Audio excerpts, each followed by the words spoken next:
Personal phone में Facebook, Facebook में लड़के, लड़के मतलब ऊंच नीच, स्वाहा। तभी कॉलेज में हुई फ्रेशर्स पार्टी, शुरू हो गई पानीपत की चौथी जंग, जिसका कारण थी एक 16 साल की लड़की।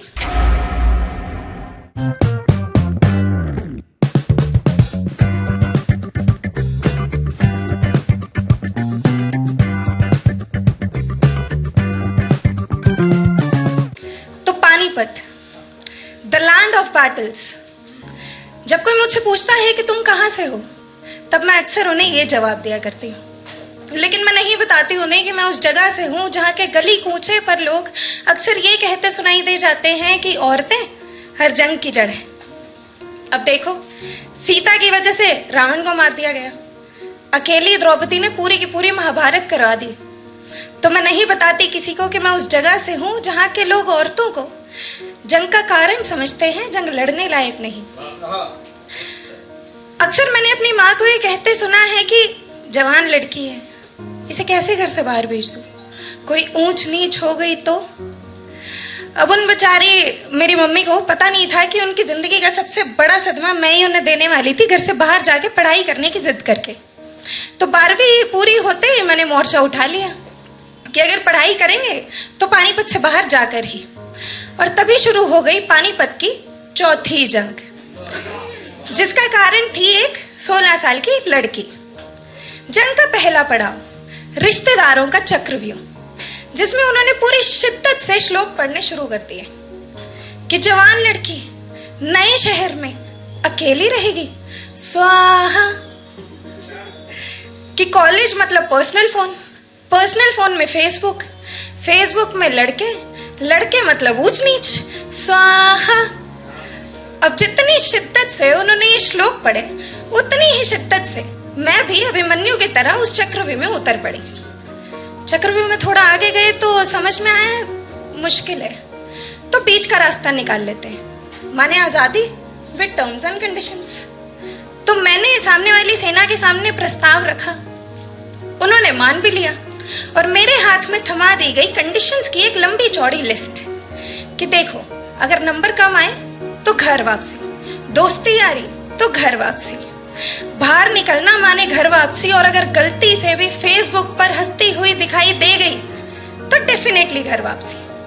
मैंने उनकी इन कंडीशंस पर मोहर लगाई और उन्होंने मेरा एडमिशन करवा दिया चंडीगढ़ के बेस्ट गर्ल्स कॉलेज में। कोई बात नहीं, ऑल इज वेल का नारा लगाती बेड़ियों में बंधी ये द्रौपदी जेब में अपनी आजादी लिए निकल पड़ी। और चंडीगढ़ जाके क्या हुआ, वही जिसका सबको डर था, मेरी हो गई दोस्ती यारी। किससे? कला से। कला और मैं दिन रात बातें किया करते थे, दूर दूर तक घूम फिर कर आया करते थे, यहाँ तक कि कला मुझे स्टेज तक भी ले आई थी। और मजे की बात यह थी कि मैंने इस बात का पता किसी को भी नहीं लगने दिया था। तभी कॉलेज में हुई फ्रेशर्स पार्टी, वहां पे मैंने अपनी लिखी कहानी सुनाई, लोगों को खूब पसंद आई, तालियां बजाई गई, मुझे मिस टैलेंटेड का खिताब भी दे दिया गया। उस दिन लोगों ने मेरे साथ खूब सारी फोटोग्राफ्स खिंचवा कर पोस्ट कर दी फेसबुक पर।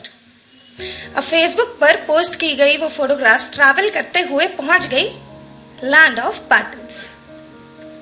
रिश्तेदारों का चक्रव्यूह फिर से खुल गया, वहां से तीर छोड़ दिए गए और मेरी पीठ में घोंप दिए गए, जिन पर बड़ा बड़ा लिखा हुआ था कैरेक्टरलेस।